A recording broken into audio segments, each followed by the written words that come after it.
The broadcast is now starting. All attendees are in listen-only mode.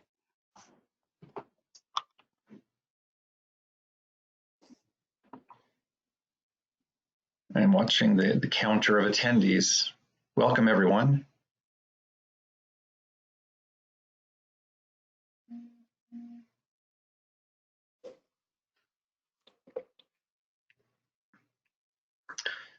So for those of you who are just joining, we're going to start in 2 minutes.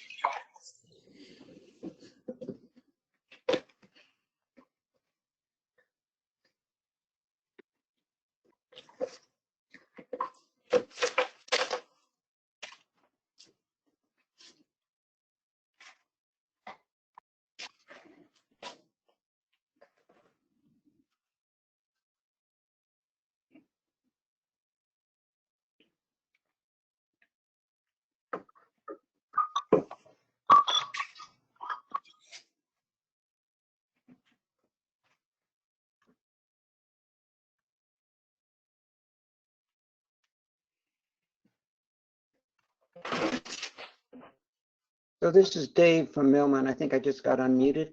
Can you hear me? Yes, we can, Dave. Welcome. I'm Great. just checking the. Yeah, I don't have a camera on my monitor, so you can just imagine what I look like. Okay, that is great. And I see that Craig. Try to get Craig unmuted as well.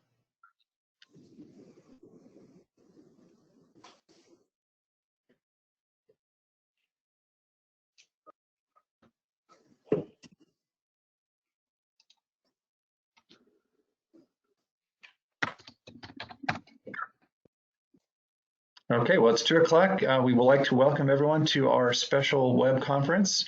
My name is Norm Thurston. I'm Executive Director of National Association of Health Data Organization, and we're really thrilled that everyone could join us today for this special edition. We're also thankful to ARC, who provided funding, grant funding for us to do these small group conferences. And I'm going to turn the time over. Since we don't have a lot of time, you can see on the screen the presenters and their names and affiliations. But I'm just going to jump right into it and turn the time over to Heather Stroh-Snyder from Center for Disease Control and Prevention to introduce today's topic. Heather? Hey, thank you, and good afternoon, everybody. Yeah, my name's Heather Stroh-Snyder, and I'm from the National Environmental Public Health Tracking Program at CDC. And I don't have slides, so I should go ahead and say the typical disclaimer of anything I say is not CDC saying it, it's me saying it, so take it for what it's worth. But I'm really looking forward to this presentation today, as is, I'm sure, all of you, on the use of healthcare data for COVID-19 and the response. We all know data are really essential to this response and in any response. In particular, right now, we really need data in order to quickly understand COVID-19 and to make accurate, precise recommendations for action. But the scale of this outbreak limits the utility and the efficiency of some of the traditional methods for gathering, analyzing, and disseminating data. For example, we often rely on healthcare workers to collect additional information about the cases they're seeing and then to provide that data to public health. But healthcare workers are overwhelmed and they don't have the capacity for such data collection. We could think about deploying staff to collect this information, but again, the scale of this outbreak really makes that difficult unless we maybe select a targeted sample to do that. Now is really the time for us to embrace this new modernized world of healthcare data and technology, and at the very least, to use these data to supplement and enhance our traditional methods and practice. So I'm talking about electronic health records, electronic medical records, the health information exchange networks, our APCD data, the all-payer claims data. These data sources can help us gain real-time insight into COVID-19 and its impact on our communities and our families. To support their use, we need to think about creating open and interoperable systems for data sharing. We need to build automated data pipelines so we can deliver the data and the insights to others in a seamless fashion. And we cannot let well-intentioned policies and process hinder our efforts.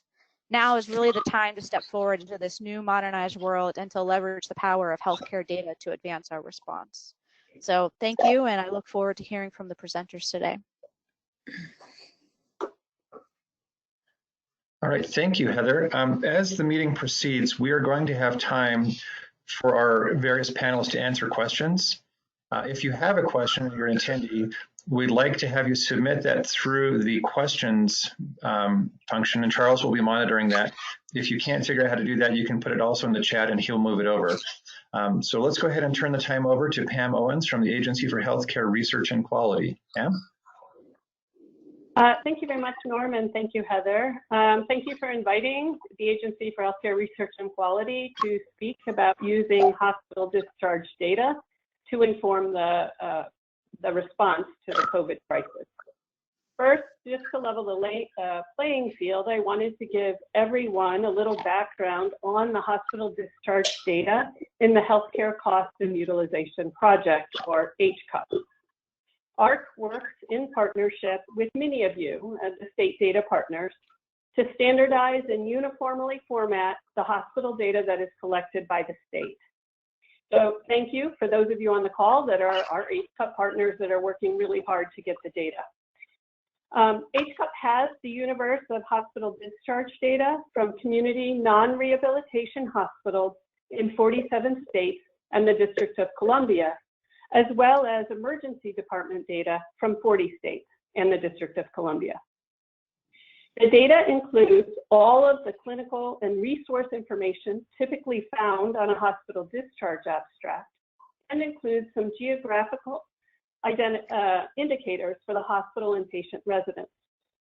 The most recent annual data is from calendar year 2018, but we also have third quarter data from 2019 for 9 states. If you want more information on HCUP itself, you can go to hcup-us at ahrq.gov. So with that background, I want to talk to you a little bit about how we've been able to use HCUP data to inform the response. As you know from the public news, modelers are trying to determine how best to respond to the surge of cases, asking questions such as, how many beds are available in a particular area? How many ventilators are available? What is the typical ventilator usage? What is the maximum ventilator usage? What would be the available bed rate or the available number of beds if elective surgeries were canceled, as they have been in many cities? What is the typical case mix of the occupied bed? What is the percentage of the hospital case mix that is for children or for adults in various age groups? What percentage of those hospital cases is for influenza or pneumonia or other acute respiratory conditions? What percentage of the case mix is for chronic conditions that are noted to increase the extreme forms of COVID, such as cancer or diabetes, heart disease, liver disease, or kidney disease? So we are using HCUP data to provide answers to these questions, reporting by various geographic areas and time periods, thinking about weekly, monthly, and by quarter counts. And while HCUP data is not real time, we are able to use the data to provide all payer benchmarks, meaning more than Medicare or more than Medicaid or just private insurance for entire geographic areas, rolling up from what we know from daily counts at the hospital level. These benchmarks can then be used to project what the medical needs in a geographic area might be to better plan the resource distribution and medical needs at the federal, state, and local level. We're also planning on getting some benchmark information out on our website to assist others with planning their pandemic response. For example, we will be posting on the prevalence of hospitalizations for certain conditions, such as those that I mentioned above, by geographic area. And we'll be sharing what we know about influenza and hospitalization. In addition, we think it would be helpful to post the algorithms that we're using for the billing data to come up with, for instance, counts of ventilator usage or counts of ICU beds in terms of occupied ICU beds. We're happy to take input if you have ideas on information that would be useful to share at various geographic levels as we're working together to plan this pandemic response. And then in addition, while not the topic of my brief talk, I did want to let you know that ARC is working in a variety of other areas such as primary care, telehealth, thinking about long-term research that needs to be done for planning regarding reimbursement around cost and that kind of thing, as well as looking at other ARC data resources to inform the planning of the response for the pandemic. And please reach out to ARC if you have specific questions, and we can try to direct you to the right person to get you more information. And thank you, Norm, for asking us to participate. Hey, Pam, I do have one question for you. So in terms of people who need resources, who in particular at ARC should they reach out to? Should they contact you directly, or is there another person that would be the ideal person for them to reach out and contact to? That's an excellent question. We do have an ARC help desk, and you could go to the ARC website to do that. You could contact me, pam.owens@ahrq.hhs.gov. The problem with contacting me is my email box is quite flooded, so I would hate to miss an email that you might otherwise want to get to somebody. So either approach, and we'll do the best we can to answer as quick as we can. Great, thank you. Charles, do we have any other questions? I do see one here. It says, yesterday, NUBC and NUCC both approved use of the condition code DR for COVID-19 hospitalizations and physicians. Pam, do you know more about that? Unfortunately, I don't, other than I had heard the same thing. That, of course, would apply to data that's being collected now and not the benchmark data that we have within HCUP.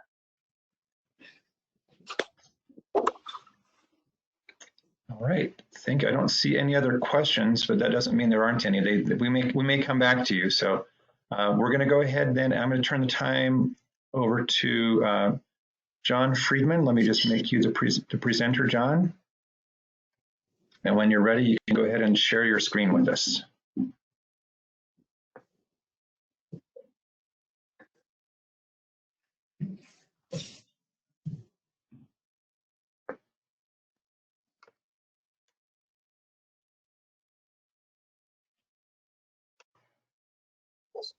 Okay, now we can hear you. Let's start over again. Oh, there we go. Okay. Is this coming across as full screen, or are you seeing the speaker version of this? We are seeing the speaker version. Okay, then we'll pull out of that. All right, we'll just work with this. So anyway, hi everybody. I'm John Friedman, Friedman Healthcare. As some of you know, we work with states coast to coast, helping them with strategic data projects, particularly around the creation of and the strategic application of all payer claims databases. So I wanted to talk a little bit about where we are with these. A couple of things I'm going to touch on, some definitions, a little bit about codes, and then what do you find and how can you find it? And I'll keep myself brief. First of all, COVID-19, SARS-CoV, the words get thrown around. COVID is the disease. So COVID-19 is coronavirus disease 2019, and it is caused by the infectious agent severe acute respiratory syndrome coronavirus 2. So it's a close relative of the SARS that came out a decade or so ago or two ago. But anyway, that's just some nomenclature. So COVID is the disease and SARS is the infectious agent. And there's been a variety of new codes that have recently been promulgated. We've already heard reference to that.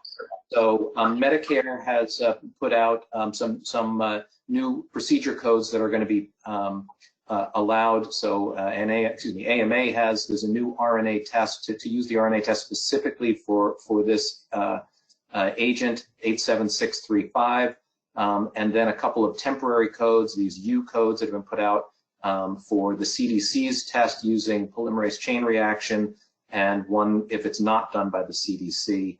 There's also a brand new diagnosis code within ICD-10, that's J80. Anyway, you're going to hear more about these, I think, from some of the other speakers, so I'm not going to go into detail, but these have just been approved within the past couple of weeks and will start appearing in claims data. In addition to these new codes, there are old codes that are going to be used in new ways, and perhaps some of them are that there are diagnosis codes for coronavirus infection that are probably relatively rarely used, but now may be used, perhaps, and especially before any other code will be able to to see these. So they're non-specific for any coronavirus, but you will be seeing it certainly being used for SARS-CoV-2 infections, as well as all the ordinary codes for pneumonia, respiratory infection, bronchitis, respiratory failure. And then there's new visit codes, which these are not new codes. These are existing visit codes, but previously these have been by and large non-covered services or covered only under certain circumstances. Now CMS has made this available for emergency coverage under all Medicare. They have freed the states to, at their discretion, allow it for Medicaid, and many states have filed the appropriate waivers on this already, and many commercial insurers have followed as well. We've got some blog posts on this up on apcdjournal.com. My colleague Mary Jo Condon writes a bit about it. You'll hear more from the other speakers. If you've got a claims database, what can you find in it now? Well, first of all, there's data that you've got historically and recently that can be used for prevention and mobilization against this pandemic. So number one is to identify and locate at-risk individuals. So for example, searching by age, gender, persons with particular chronic conditions or immunosuppressive medications are important. We've been working with the Delaware Health Information Network, and they have put together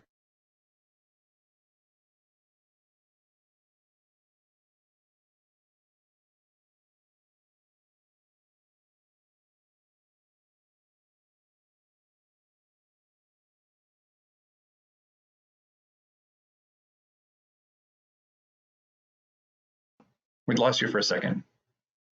Yeah, thank you. Somehow I got muted. I don't know, maybe someone on that end. So thank you for unmuting me. So the Delaware Health Information Network, DIN, has put out a heat map on this. So they've got concentrations of folks geographically around the state, so they can use that for their own health planning. Where are the people at greatest risk of severe and complicated illness, for example?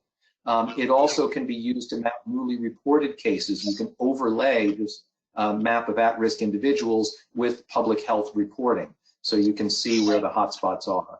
And then, of course, a little bit, as Pam indicated, there's also a way of mapping providers and services against population to identify areas that are potentially under-resourced or underserved. And that's what's available today in your data. And again, that's typically on data that's come to you with a 30 or 90-day lag.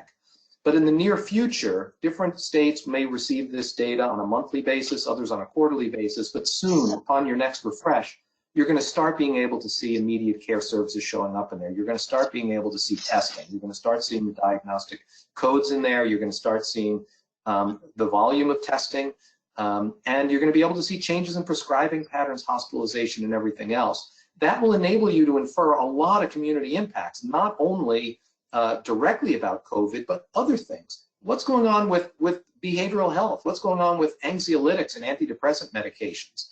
What's happening with movement of population? You know, we've moved millions of college students have left their campuses and come home. People are no longer going to their workplace. So if you used to go to a provider who was located near your workplace, but you're no longer going to work, maybe you're going to find new patterns of care. So we can now track where this is happening and how this is happening. What's going to happen to providers? You know, which services have been reduced? Obviously, many elective services, elective surgeries are canceled. How about being able to see what's going on with this, and therefore what's the slack capacity that's there? And of course, of very great importance to providers and their financial health. What's going to happen to them later? Are these going to happen subsequently, or are these canceled appointments never going to happen? What about important differences by different communities, urban or rural, community hospitals, teaching hospitals, etc.? A lot of economics, we've already started to see some estimates of what the total cost is going to be. All payer claims databases are going to be a wonderful place to be able to track that, not quite in real time, but with, you know, several months lag as this rolls out. And then the clinical impacts. You know, what's going to happen if people are not getting their preventative care? What does that happen? What does that imply? Or even not preventative care, but stuff that was minor, but decided to be foregone because people didn't want to risk going to the clinician, or the clinicians were overwhelmed and not able to provide those services. There's going to be so many of these questions that it's going to keep all of us occupied for quite a long time.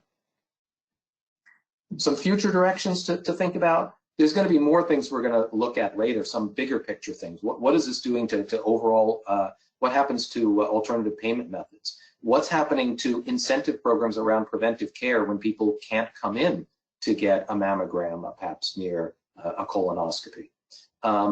What's going to happen after we build these newly expanded capacities and new hospital beds and new quasi-hospital beds? What are we going to do with all that? What's going to happen? And then are we going to very much change our mind about certain hot button issues, or will they just come back? Surprise billing? Nobody's talking about that the last couple of weeks. The rate of uninsured, maybe people are going to talk about it even more following this. Not sure, but I think we'll have to see. Just from what we're hearing from our clients, what do people need? More data. Even before this outbreak reached the place that it is now, there have been at least 5 or 6 states that have had much more active legislative and other action to create all-payer claims databases and to accelerate the production of them. So I think that that's a movement that is probably going to continue. There's definitely a need for federal help. Certainly during the 2008 financial crisis, there was some additional financial help with increased Medicaid match to help cover the Medicaid expenditures in states. But in addition to actual paying for direct care, the infrastructure that's necessary, new enrollees, and the data infrastructure that goes with it may need some additional help. And finally, I can't emphasize this enough, collaboration from peers. Everything that we learn from our clients. Our clients are the folks that we're trying to help out on the front lines make this work. And for those of you who are trying to use claims data sets, please don't hesitate to reach out either directly to your peers or through us. We would be happy to facilitate those conversations. Lots of people are doing some incredibly rapid innovation right now, more than can be described here. And I encourage you to stay in touch and to be able to share your wins with everybody else, as well as the pitfalls. So with that, I'll stop and I'll take any questions. Thank you. Thank you, John. Charles, do we have any questions that have come in about this topic so far? I'm not seeing any yet, but do you have any? Yeah. No, there aren't any additional questions at this time. All right. Let's go ahead then and just keep moving along, and this will leave us some opportunity for some discussion at the end. Our next presenters are going to be Melanie Kraft and David Merkin. So I'm going to make Melody the presenter and then unmute both Melody and David. It'll take me just a second to get, because it's 2. David and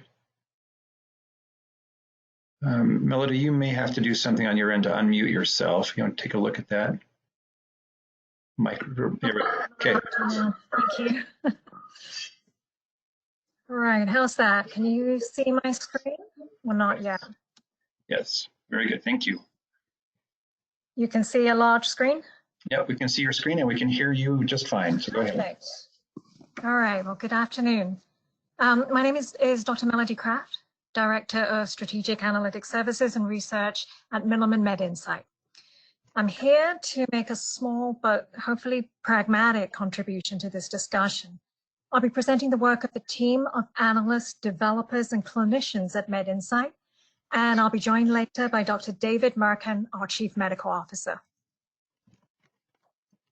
So, to prepare for analyses of the impact of COVID-19 on utilization and costs, I present some initial thoughts on methodologies for coding and tracking COVID-19 related care. We'll cover both direct capture and indirect diagnoses, as well as coding for the expected impact on service utilization. My caveat is that this is a work in progress during this dynamically changing situation, and we'll be very interested in your feedback. So let's begin with coding for testing. You're probably aware that the American Medical Association released a new CPT code in early March to identify SARS-CoV-2 testing. The existing parent code 87471 captures DNA or RNA testing for any infectious agent. As shown in the first table, the new specific CPT code for SARS-CoV-2 is 87635. CMS also established 2 new HCPCS codes for lab testing, U0001 for CDC 2019 novel coronavirus real-time reverse transcriptase PCR, and U0002 for not validated non-CDC lab tests for SARS-CoV-2.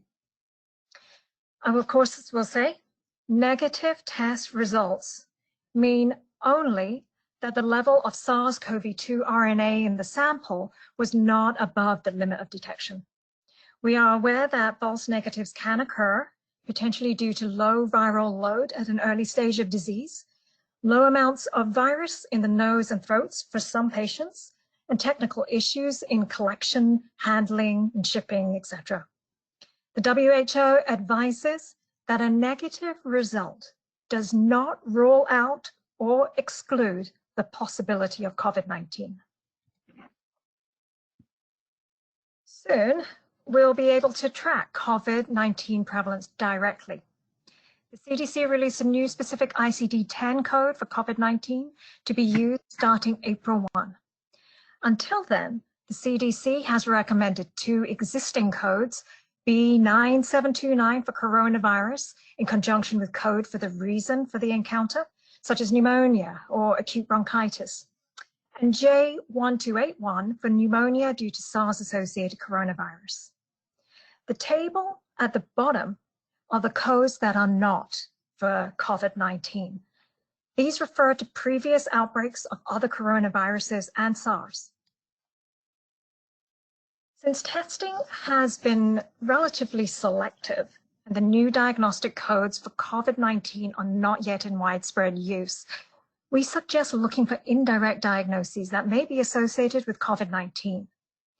Listed here, you see, on the left, codes for non-specific symptoms like cough, fever, and shortness of breath, codes for respiratory infections, anecdotal association on the bottom left with conditions like anosmia, loss of smell and taste.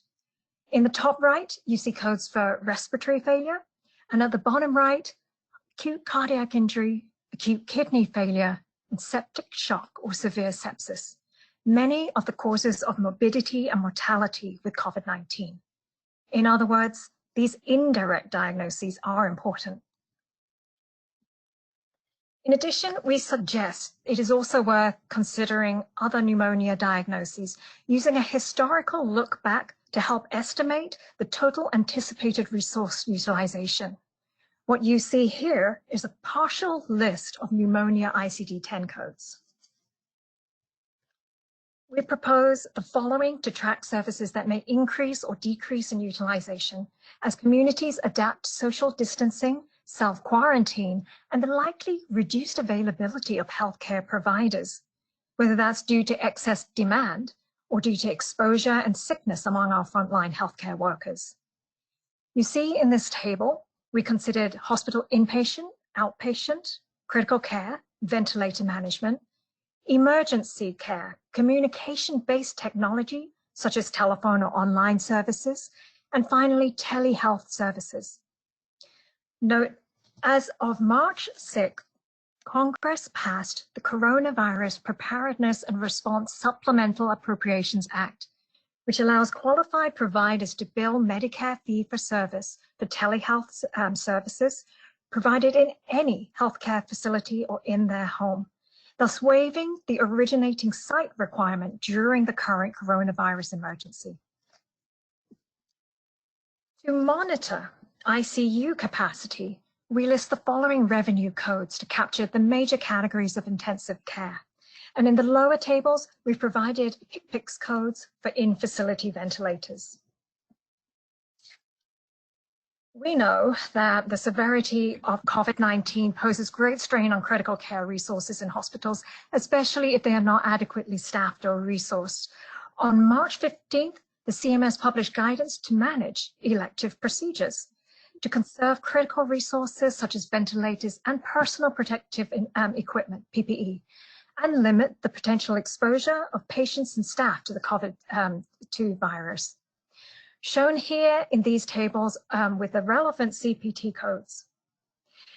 In one recent meta-analysis of almost 3,000 patients in 19 centers, mostly in China, they reported they experienced that approximately 20 of confirmed cases of COVID-19 patients required ICU support. Currently, the rate of COVID ICU admissions in the US, I think I heard, is about 12%. So others, please correct me if you have more updated information. But I think we do not know yet if or by how much this is going to rise in the near future. We are, like all of you, gathering more information every day. So that concludes my initial remarks. And I just wanted to pause a moment and invite Dr. Merkin. Would you like to add any comments, Dave? The only comment I'd like to add is that on the so Milliman MedInsight, we are the software analytic division of Milliman's healthcare practice. Outside of the software, the Milliman actuarial consultants have just finished developing a COVID-19 model for inpatient utilization that's updated daily, and this is for the consultants to use with their clients. So that's all I wanted to say. We don't have any secret knowledge that any of the rest of you don't have. It is something that is changing daily. Thank you, Melody. Melody, we do have a request. Can you put the slide on ICU and other revenue center codes? Oh, the other one, the indirect? Yeah, we have two that people wanted to see. One is for the ICD codes, and the other one is for the slide about the ICU. So somebody has a question about the ICD codes to be used effective April 1st. And by the way, maybe just to ask you and David, and also John, if I can get John's audio back on, John Friedman. Some people would like to know if these slides will be available after the presentation. Are these something that we can send out to attendees in an email, or are these still not ready for distribution? I think we just need a moment to be ready for distribution. So we just have to have an approval review, and that's all. So but they can be available. Yeah, so we can send those out later. Okay, and then John, what about yours? Are your slides going to be available? Yes, they're ready to go. I'll send you a clean copy of them, and you can distribute them as you wish. Okay, so yeah, so we will share all of the slides that are available. I think the other presenters can also let us know if there's any of the presenters that have slides that are not available. Just let us know. But otherwise, assume that we can send out an email to all the registrants with the slides as soon as they are approved and distributable at that point. So okay, so we have the slide about the ICD codes to be effective April 1st is shown. That's that one. And then if you, yep, and that one, I wanted to see that one. And then there was one on the ICU, slides on ICU and other revenue center codes. Yes. Do you want me to show them? Yes. Somebody wanted to take a look at that again.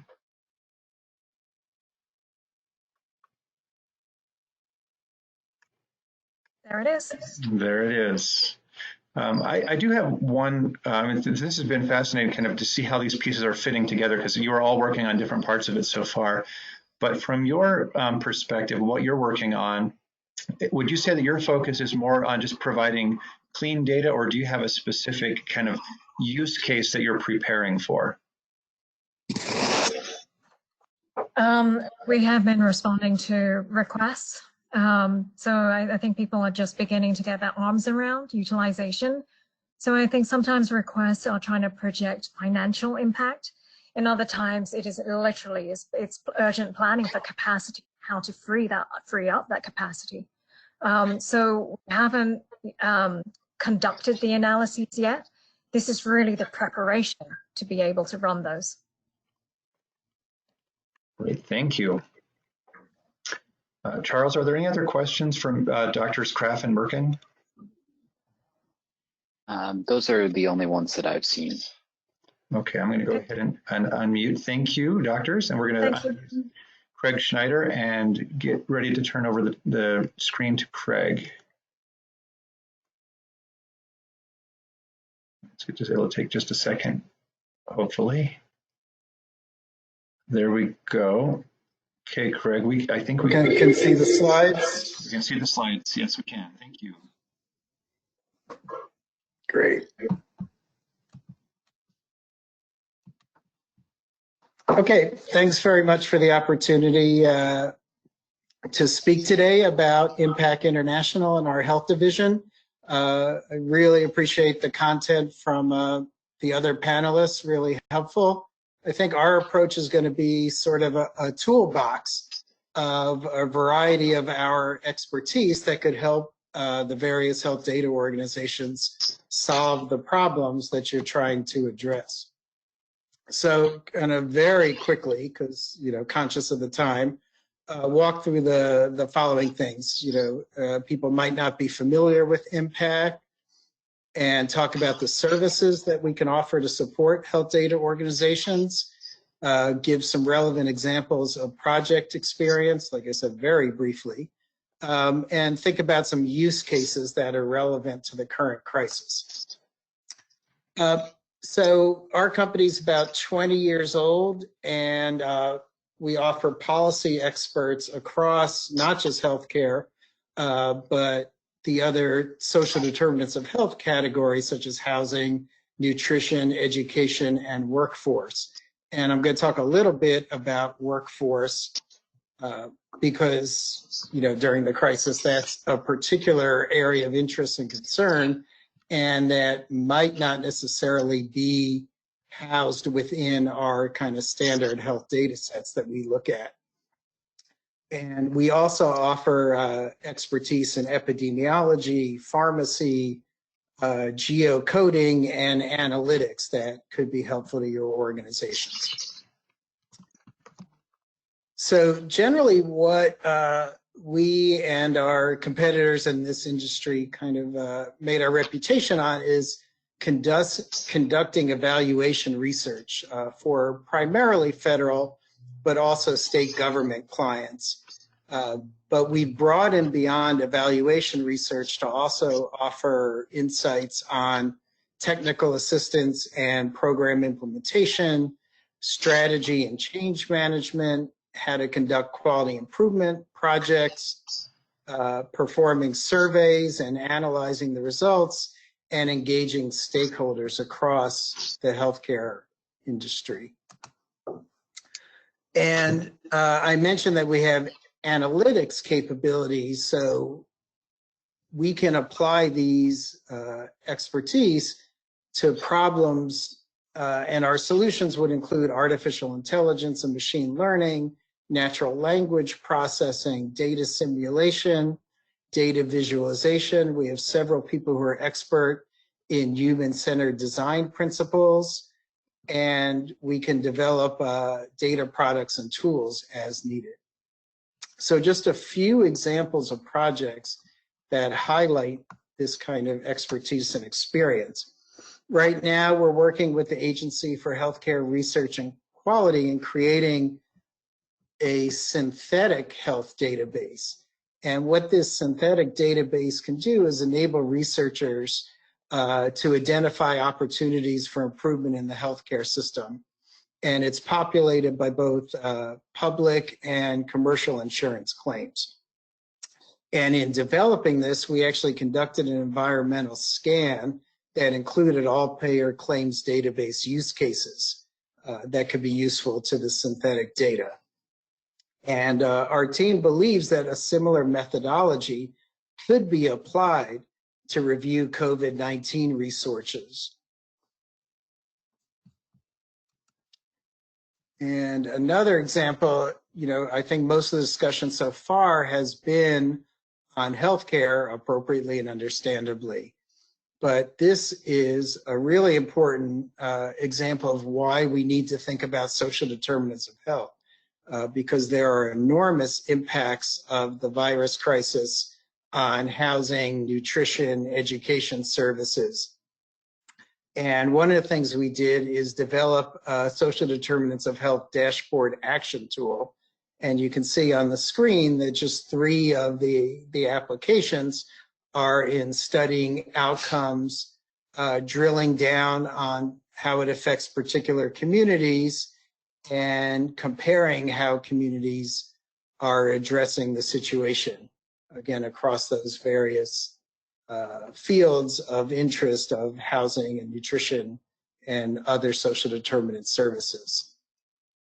And just kind of blowing up that social determinants category, one example in the nutrition space is we work with the Santa Clara County Public Health Department to study how a farmer's market could improve the health status of people in that community, and particularly those of low income and eligible for the Supplemental Nutrition Assistance Program, or SNAP, beneficiaries.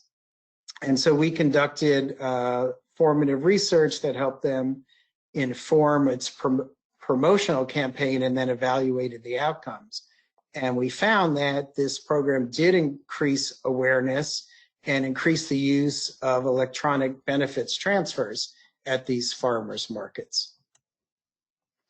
I mentioned that we're doing a lot of work on healthcare workforce. Two examples are supporting the American Hospital Association and the Hospital and Health System Association of Pennsylvania.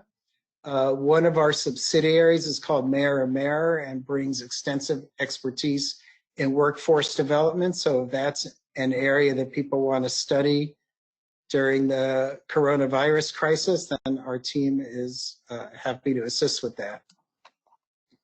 And finally, just to wrap up, we thought about some use cases for health data organizations in dealing with COVID-19. So we could produce a timely research database, conduct environmental scan of potential uses of all payer claims databases, prepare briefing materials for policymakers, identify clusters of illness and high-risk people, and maybe establish priorities of people to test for infection, perform a policy analysis for the impacts on the workforce, think about social determinants of health, as I discussed, and if any of your organizations are producing new dashboards or websites or written materials, our team could certainly conduct end user testing to assist you. So the final slide is my contact information and information about Impact and our subsidiaries, and happy to answer any questions.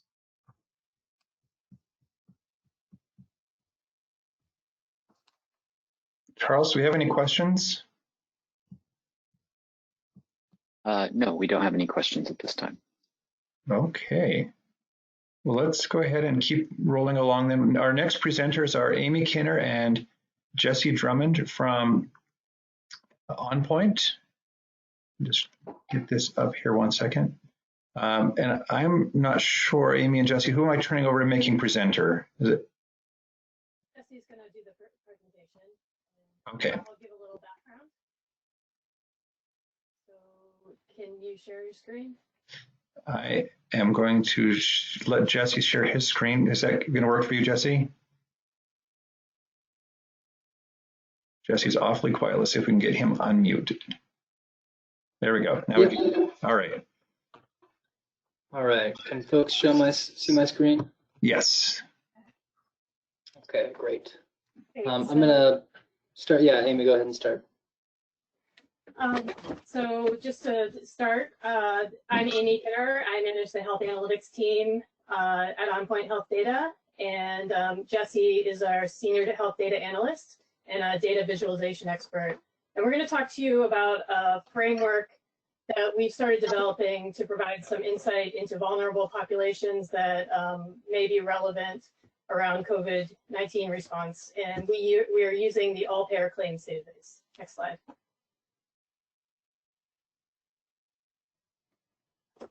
So as folks probably know, a lot of folks know, claims data isn't ideal for COVID-19 response. We're not getting real-time signals. So we don't find out what happened until months down the road because it takes time for the insurance claims to come through and get sent to be aggregated and whatnot. So we're not getting real-time signals, but that doesn't mean there's no utilities. So we're going to talk about how we thought we could use claims data in this response. Next slide.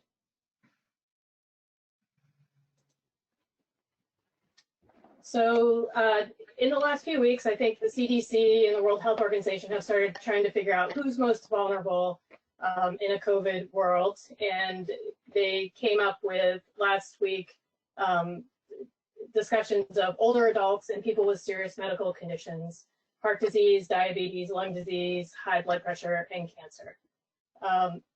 Next slide.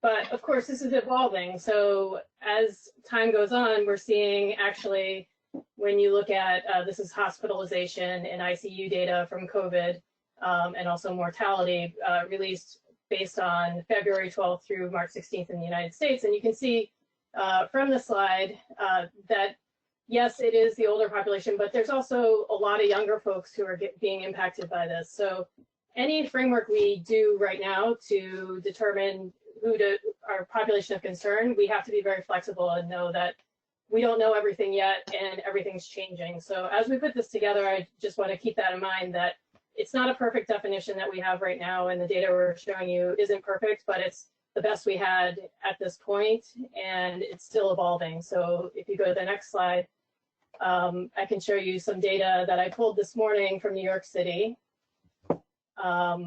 showing mortality in New York City based on different characteristics. And you can see we're starting to see a difference in female male. So that might be something that you'd want to be putting into a model in the future.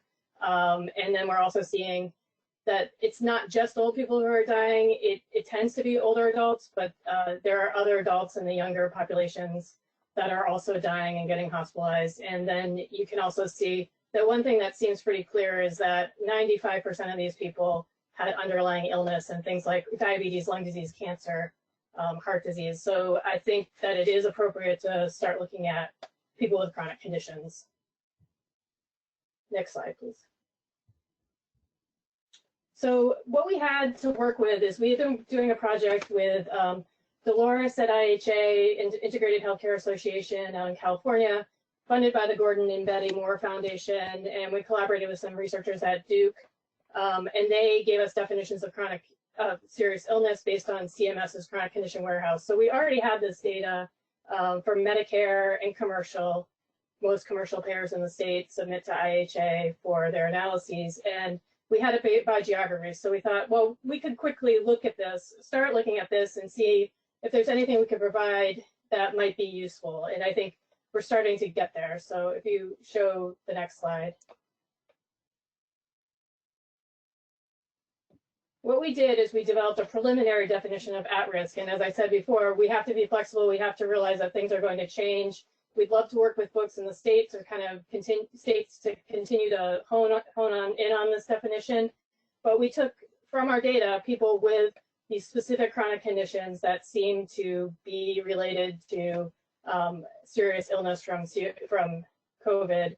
And then we also added in everyone 80 years and older because we know that there is a huge impact in the very old population. Next, okay. And so I'm going to talk about the first use case, and Jesse's going to show some of the data that he put together, looking at areas of concern, high numbers of people at risk based on beds available. That's relevant now, but you know, as we go forward, there might be other things we want to look at, such as people who have deferred care because they don't want to go out of the house because they have these conditions, and they don't want to go get, like my father didn't want to go to his cardiologist this week, but he really needs to see him. So things like that, and then also looking in the future at the impact as time goes on. So I'll turn it over to Jesse now. Sure, thanks, Amy. Everybody, my name is Jesse Drummond. I'm going to show a few different charts here. Let me just log in.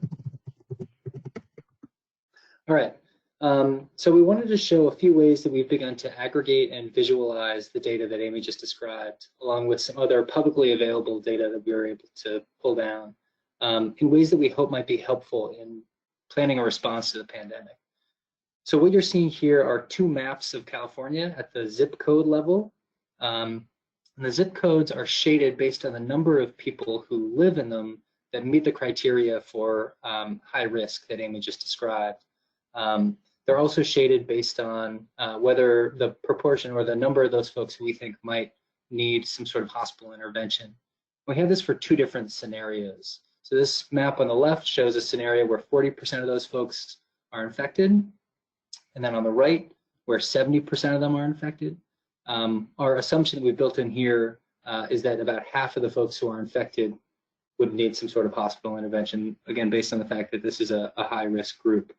So the darker the shading on the zip code, the greater the number of people. And then over this, we have added on this layer of hospital beds available in each of those zip codes. So the larger the bubble there, the more available hospital beds. And we can also look at this not by the number of people, but by the proportion of people who live in that zip code who we have identified based on the criteria that we've laid out here. And this is based on or relative to the total number of people that we have in our data set. The next thing I'm going to show is at the county level. So we've also started to look at this by county and developed a few other metrics that we thought might be useful when planning a response. This first one we're looking at here is the number of patients in each county per hospital bed. So the darker the zip code, or the county rather, the higher the ratio, the more people there are for every bed. You can also see, we'll flip over here and show this is the number of overflow patients. Essentially, this is the difference between the number of patients that we've identified and the number of hospital beds, so that if everyone were to appear at a hospital in the same short time span, these are the number of folks who would not be able to get the care that they need.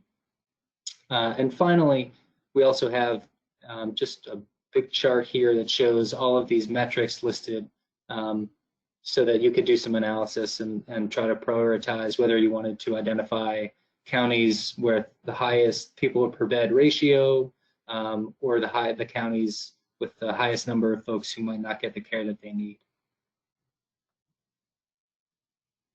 So I'll bring it back over here, but just wanted to thank you all for giving us some time and open it up for any questions. Yeah, yes, we do have one question for you or Amy. And the question is do we know anything about the race ethnicity factor and being high risk? Is that something that we know anything about yet? We do not have any great information on that. We would be, we'd love to talk to anybody who does. I mean, I saw some, I've seen some anecdotal evidence of potentially impacting certain races and ethnicities more. I don't believe we have race ethnicity data in our database in California. And it's probably, if we did, it's probably not very well populated in most of the claims databases. So probably wouldn't be able to use it very well here. Okay. Charles, do you see any other questions?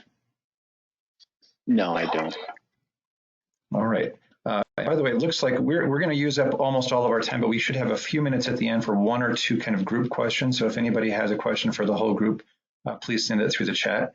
I'm going to go ahead then and tee up Kevin McAvey from NAHDO and Josh Talbert from Health Reveal. It'll take me just a second, get them ready to go.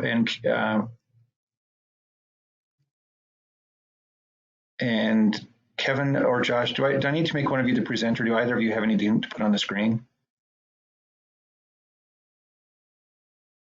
Kevin, I'm not hearing you. Josh, you appear to be muted as well. Hi there, this is Josh. Can you hear me okay? Yes, I can hear you.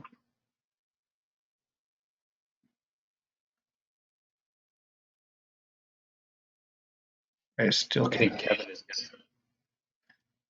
Kevin is just generally quiet. going to lead us off as soon as he gets his audio going. All right, let's see.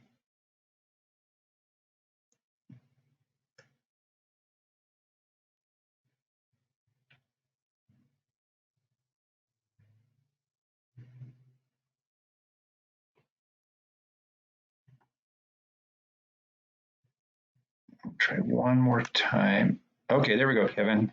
Oh, there we go. Hey. Yay. Good. Yeah, there we go. So in a week in a world of things not quite going according to plan, that's just appropriate. So thank you all for inviting us to talk a little bit. I have a few slides that I can reference in this presentation, but quite honestly, the work that we're doing right now is evolving so quickly that the slides I put together even 2 days ago are no longer applicable. I am calling you from just north of New York at the homestead. Like I see many of my co-presenters, and I imagine many of you are speaking to us from your homes. But and Josh is actually in New York City itself. My name is Kevin McAvey. I know so many of you on this call, and it's great to have the opportunity to talk to you for even a couple of minutes. I'm joined by my colleague Josh Tauber from Health Reveal, who will pass this over to in hopefully 3 minutes. In normal day-to-day life, I am focused on developing data strategies for states, health systems, and in this case, multi-sector coalitions to use claims and encounter data, use ADT data, clinical data to really inform their program and policy action. Manat Health at large, if you've heard of us, if your state is working on 1135 waiver right now or looking to modify its telehealth regulations, we might be involved there. But again, we also are very involved in helping states to understand how to use data, and often like their significant data assets to inform action around times just like this. For those of you who aren't aware of what's going on, and as we think about the U.S. as the new epicenter of the world within the U.S., the epicenter is New York City of this pandemic. The stats I wrote up on Sunday had us at New York City, a little over 9,000 cases. New York State around closing in on 16 cases. New York State now has 31,000 cases as of this afternoon, and 18,000 cases in New York City. We expect at least half of New York's 8.6 million residents, on the latest estimates, to contract the virus in the next 16 to 18 months. And as you heard on the news, the goal is to flatten the curve of that infection, because we simply don't have the health system capacity, the hospital beds, the staff, the ICU beds, the respirators to help these people who are going to need it and who are the people that we know. There are a lot of efforts at the state level right now to build up the supply, bring online the Javits Center, bring in beds to help on the supply side of the equation. Much of our population is helping on the demand side of the equation by social distancing. We, as part of a coalition, Manat Health, Health Reveal, dozens of other, the equivalent of ACOs in New York, health systems, payers, providers, Amazon, for building on their experience on the West Coast, are part of a coalition to help identify, using New York Medicaid claim data, knock on wood here because it's in progress right now, to identify those, one, most vulnerable to COVID-19 infection, and two, those who might be on a trajectory to need intensive care management. I think of it as myself as kind of guardian care management, to keep these people outside of needing the hospital right now, to relieve as much pressure as we can on that need for beds. So data in this instance is critical and is going to save lives. And I know that many on this call are stewards of APCDs, and I both proactively and retrospectively, I think state data, national data is critical to both inform action as well as to understand how the world is going to change, and it is going to change after this. For our part, again, we are working with New York State and NYU to procure claims data to understand, and I'm going to pass it over to Josh momentarily, who are these most vulnerable populations, and then we're going to be flagging them and passing them along to the payers and providers to provide clinically driven, guideline-driven action. To make sure that they have access to whatever telehealth services that we can provide through our telehealth partners, to make sure that they have social services provided to them, whether it's food delivery or otherwise, to make sure that they are taken care of. And I'll pass it to Josh in 1 second, but going back to the point I just made before, that's not only just because you have an APCD that has claims that are out of date, it can be used. I mean, I'm happy to talk more about how it can be used to inform actions like this now and going forward. But also, it's talking with some of our other states and as they change their their Medicaid systems, all payers and their rates, their risk adjustment, everything is going to change based upon what's happening this year. And I think being able to understand that impact is going to be phenomenally valuable, because the world is going to change, as I think Melody was alluding to, and others on this call. So thank you for the opportunity to chat a little bit with you and raise what we're doing here. But I'll pass it over to Josh to talk a little bit more about the data use and what Health Reveal generally is able to do with such data on hand. Thanks, Kevin. Pleasure to speak with this group here. My name is Josh Tauber. I'm the head of business development and operations at Health Reveal. I will be brief in my comments here, but certainly to the extent that there are any questions on what we do or how we do it, I would be happy to provide my contact information and follow up with anyone who's interested. In our core business, we are a clinical AI and analytics solution that's oriented around chronic disease and ensuring that patients get personalized, optimal care that's consistent with the best evidence. As the coronavirus crisis has emerged in New York over the last week or two, we've joined this coalition that Kevin was referring to in New York to determine how to deploy those models to greatest effect in advance of what we are all anticipating of being a potential overwhelming of the hospitals in the New York metropolitan area.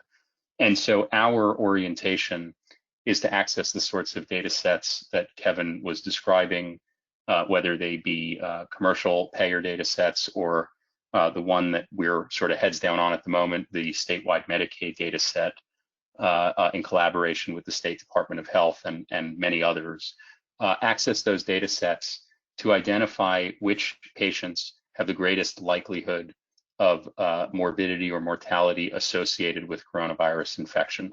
So we're looking at factors like, for example, comorbid chronic diseases that I think, as referred to earlier, are indicative of a higher degree of mortality and other consequence.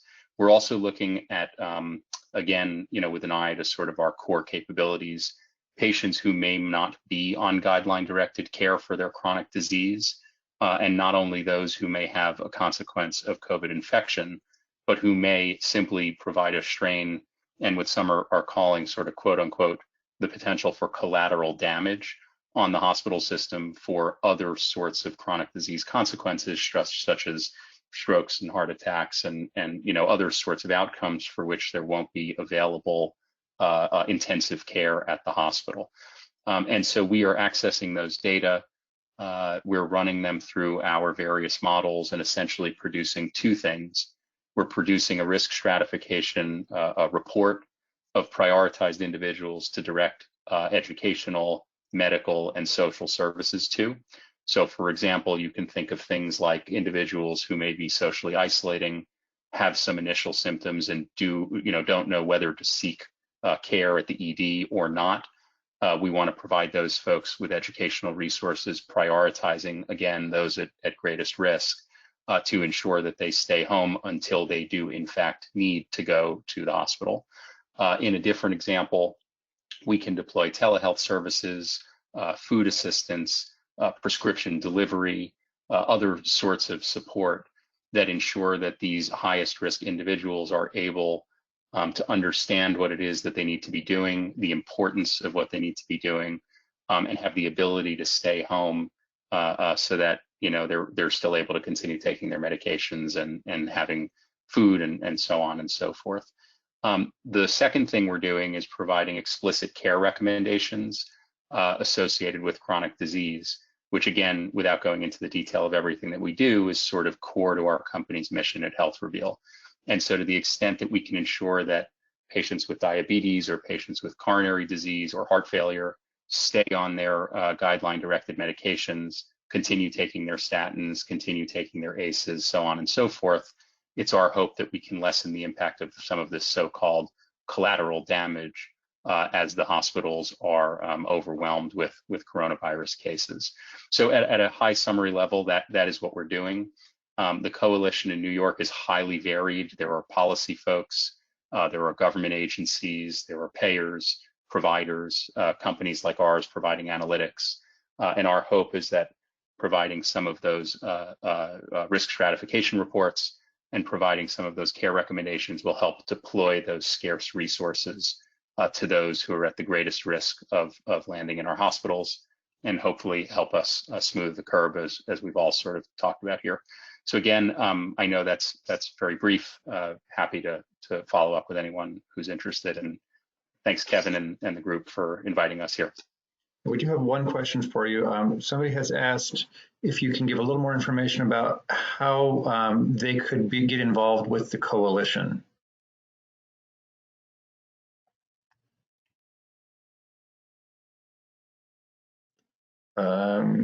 Kevin, it looks like you might be muted.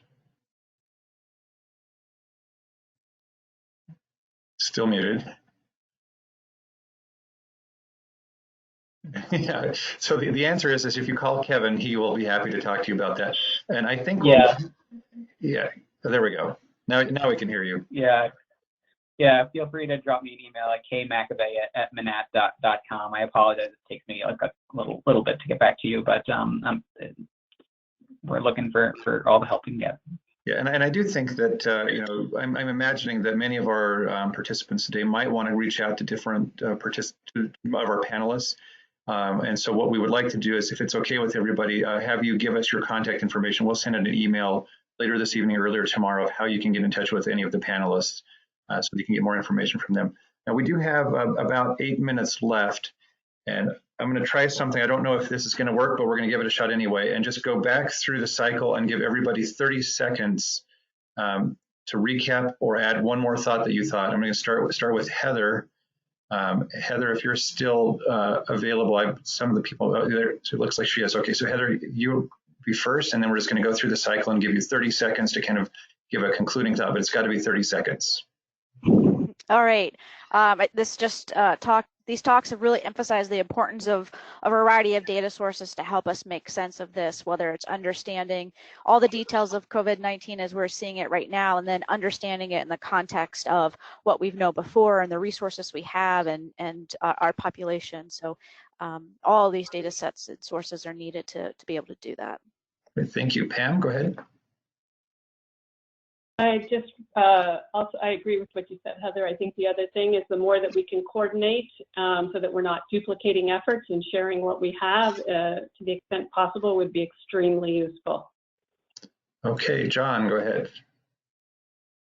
Thanks. Just to reiterate, the data from claims are not real time, but they're not that far off. Many states and some organizations get them monthly. So the March claims are going to be in at the end of April.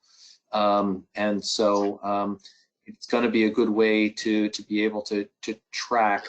And the other thing, again, is collaboration. There's so much innovation going on, and we've been actively sharing between our different clients. I mentioned what Delaware is doing. Rhode Island's now doing the exact same thing. And please take advantage of these ideas to the extent that my colleagues are doing that. Please do reach out. We'd be eager to make that all happen. Thank you. Melody, if you want to unmute and take your turn, there you go. Yeah, sure. There's not a lot to add. I've really enjoyed listening to the other presenters. I think the use cases are going to be really interesting as they come in. So if anybody has ideas for use cases, I'd very much welcome those. Okay, and Dr. Merkin, David, do you have anything to add? No, thank you. All right, Craig, go ahead. Hi, yeah, I have two thoughts, please. One is I didn't hear a lot of discussion about focusing on Medicaid analysis. So I think that's something that's going to be of great interest to every state and to policymakers. And another development is the expansion of telehealth.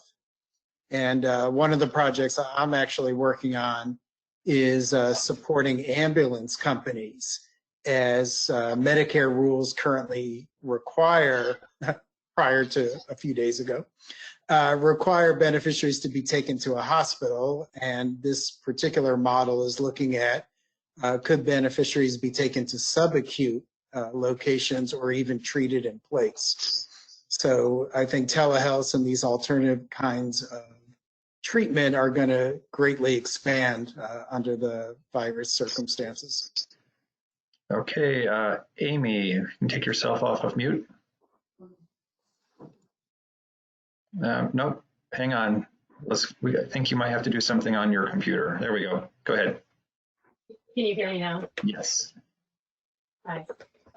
Yeah, so thanks for including us. It was great to get to talk to everybody and to hear what other people are doing. And I think obviously we're just at the beginning of this, and we'd love to continue to collaborate with folks and get other ideas. So Okay. Thank you. Yeah, thank you, Jesse.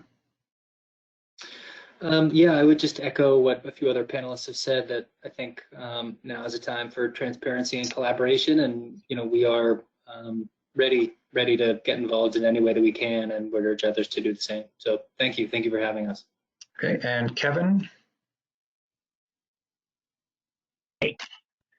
Yeah, so data is critical. Without access to data and the collaborative will of our partners, we could not be doing what we're doing now. And I know that a lot of the other panelists on the phone would probably agree. But data is not, I think too often we think about APCDs, for example, as standalone data sets.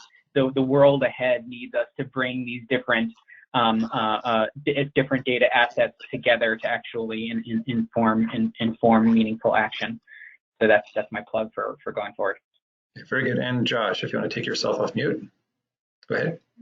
Sure, thanks. I'm just going to echo the comments that were made previously, and I would encourage those who are in different parts of the country to keep a close eye on what we're doing in New York, what we're getting right, what we are almost certainly getting wrong, and hopefully learn from what we're up to and translate our results to other parts of the country. Okay, thank you, everyone. I would just note that as you leave, there's going to be a survey. Please fill that out. And we are scheduling a follow-up meeting to today's meeting for Friday, same time, same channel, Friday afternoon. And we want to hear from all of you who participated what you want to follow up on. And that's one of the things I've learned. Typically the wisdom of webinars is you got to plan 2 weeks in advance and line everything up. But I think COVID-19 has taught us that we don't have that luxury, that we're going to have to figure out in the next 48 hours who's going to present and what they're going to talk about. But we need to hear from everybody. We can do this. We can get a meaningful webinar together for Friday, but it would be very helpful as you fill out that survey to let us know. And there will also be a follow-up email with the slides and with some other information in there as well. Please take time to read through that and ask any questions that you have.